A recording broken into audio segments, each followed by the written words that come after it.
한글을 모르는 아이들의 경우에 한글 영어를 어떻게 가르칠 것인가에 대해서 말씀을 드리도록 하겠습니다. 한글을 모르는 아이들은 거의 대부분 부모님의 수고에 달려있다라고 할 수 있습니다. 제가 세 가지로 이제 말씀을 드리고자 하는데요. 첫 번째는 엄마가 읽어주는 거고요. 두 번째는 엄마 목소리를 녹음하는 거고요. 세 번째는 듣고 따라하는 훈련을 하는 겁니다. 자세하게 이제 설명을 드릴게요.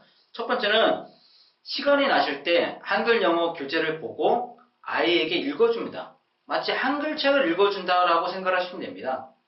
왜 그러냐면 듣는 아이의 입장에서는 엄마가 영어 책을 보고 읽어주는지 한글 영어 책을 보고 읽어주는지는 상관이 없습니다.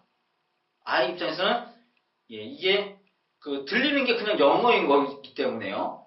엄마가 뭐를 보든지 상관은 없습니다. 마찬가지예요. 제가 만약 지금 한글 영어 책을 보고 읽는다고 해서 만약 여러분들이 들을 때는 제가 한글 영어를 보고 읽는지 영어 책을 보고 읽는지 알 수가 없다는 거죠. 들리는 건 그냥 영어니까요. 그런 거라고 생각을 하시면 됩니다.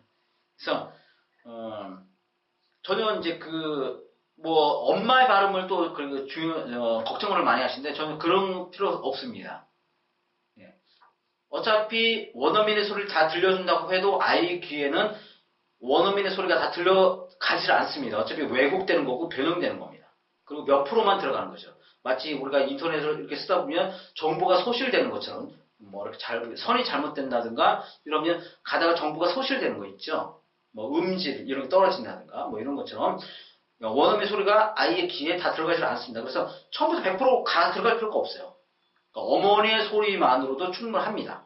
오히려 어머니의 소리가 더 정확하게 들어간다고 생각하시면 돼요. 그래서 발음에 대해서 걱정을 할 필요가 없고요. 나중에 이제 익숙해졌을 때쯤 이제 원어민의 소리를 들려주면 되는 거거든요. 이런 전략이라고 생각을 하시면 됩니다. 그 다음에 두 번째는 엄마가 시간이 많아서 매일 이렇게 읽어주시면 되는데요. 그리고 이제 피곤하죠. 이거 읽어주는 것도. 그래서 미리 이제 녹음을 해놓는 겁니다. 엄마 목소리로 녹음을 해서 스마트폰. 일단은 이제 스마트폰에 녹음을 하면 음질이 깨끗하면 상관이 없어요. 그렇지 않을 경우에는 이제 컴퓨터에 녹음 프로그램 있지 않습니까? 그런 거하고 이제 헤드셋 이용해서 마이크 해서 이제 음질이 좀 아무래도 깨끗하도록 이렇게 만들어 놓으시면 좋죠. 이제 그거를 스마트폰에 컴퓨터에다가 놔두면 이제 그걸 항상 켜야 되니까 좀 힘들죠. 그래서 스마트폰 같은 데 다운을 받아서 수시로 그거를 들려줍니다. 아이한테. 엄마 목소리를. 그러니까 아이는 거부감이 없죠. 엄마 목소리니까. 그래서 엄마 목소리를 아이가 놀 때라든가 아니면 차량 이동할 때 이런데 엄마가 이제 볼일을 이제 보고 있을 때 주방이라든가 이럴 때 아이 혼자 있으면 이렇게 틀어주는 거죠.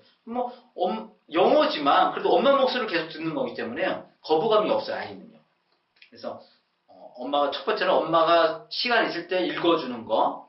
두 번째는 엄마 목소리 녹음해놨다가 그거를 수시로 틀어준다는 거. 그 다음에 간혹가다 왔다 갔다 하면서 저희가 이제 말씀드리는 게 한글 영어 같은 경우는 이제 한 페이지짜리 이렇게 쭉 있어요. 1번부터 100번까지 이제 문장이 한 장에 나오는 것들. 아니면 다른 교재도 마찬가지입니다. 다른 교재도 그거를 프린트해서 어느 곳에 이렇게 붙여놓는 거예요. 벽에다가. 그리고 지나 왔다 갔다 하면서 한 문장씩 아이에게 듣고 따라하는 훈련을 시키는 겁니다. 이런 거 할 때 많은 분들이 엄마가 영어 공부를 해가지고 내가 외워가지고 내가 이렇게 하겠다. 그럴 필요까지는 없습니다. 그리고 영어 회화를 해야 한다는 그런 생각들이 있으신데요. 주거니 받거니 이런 생각들을 하시는데요. 전혀 그럴 필요 없습니다. 엄마의 역할은요. 아이가 듣고 따라 할 수 있도록 만들어주는 거지 아이하고 영어 회화를 하겠다는 생각을 하시면 절대 안 돼요. 그러면 엄마가 부담이 너무 커집니다. 그럴 필요 없고요. 거기다 또 저희는 엄마가 그걸 외워서 꼭 하시라고 말씀드린 게 아니고요. 엄마가 글자 아니까 여기다 붙여놓는 거예요. 벽에다가. 그래서 슬쩍슬쩍 이렇게 보면서 그걸 따라하도록 하면 돼요. 아이한테. 그래서 나중에 원어민의 소리를 들려줬을 때 아이가 잘 따라하도록 하면 됩니다. 그러면 나중에 어떤 결과가 생기냐면 영화나 이런 것들을 보잖아요. 애니메이션을 이렇게 보잖아요. 그럼 아이가 거기에 나오는 원어민이 말하는 문장을 듣고 따라한다니까요. 엄마의 여러 가지 지금 세 가지 방법으로 훈련한 거의 결과물이 뭐냐면 나중에 원어민이 말하는 그 문장들을 아이가 따라하게 됩니다. 그러면 그 순간에 엄마의 역할은 끝나는 겁니다.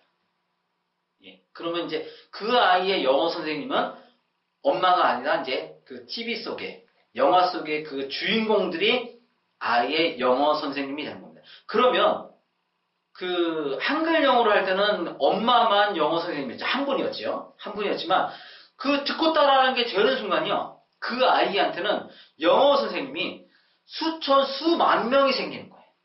엄청난. 그리고 다양한 영어를 쓰는 사람들이 선생님이 될 수 있어요. 얼마나 놀랐습니까? 엄마의 조그만 노력이 아이에게 수만 명의 영어 선생님을 데려다 주는 것과 똑같습니다.